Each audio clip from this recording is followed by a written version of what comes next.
Hello, আজকে তোমাদেরকে ঘুরে দেখাবো কাটরা মসজিদ। অনেকে হয়তো নাম শুনেছ, অনেকে হয়তো শোনোনি। এই কাটরা মসজিদ তোমার মুর্শিদাবাদে অবস্থিত।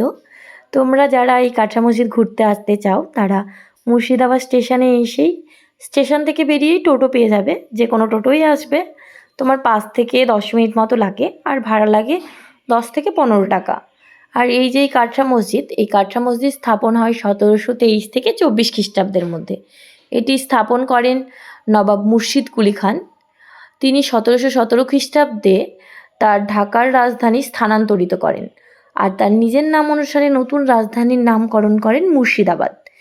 আর কাটরা মসজিদটি নতুন রাজধানীর একটা মসজিদ হিসেবেই নির্মিত হয়। এটির সবচেয়ে লক্ষণীয় বিষয় হলো, আপনারা যারা এসেছেন বা তোমরা যারা এসেছো তারা দেখেছো দুপাশে দুটো টাওয়ার রয়েছে। ওই টাওয়ারে আবার বন্দুক স্থাপনের জন্য ছিদ্রও রয়েছে। এখানে নবাব মুর্শিদ কুলি খানের সমাধি রয়েছে। এটি আবার ভারতীয় উপমহাদেশের বৃহত্তম কাফেলা কেন্দ্রের একটি।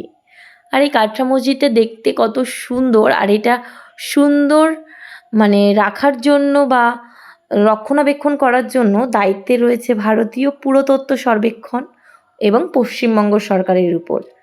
তোমরা যারা এখনও আসেনি কাটরা মসজিদ ঘুরতে তারা চলে আসতেই পারো।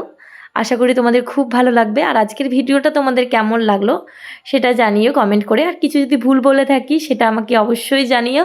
টাটা, আসছি আবার নতুন ভিডিও নিয়ে।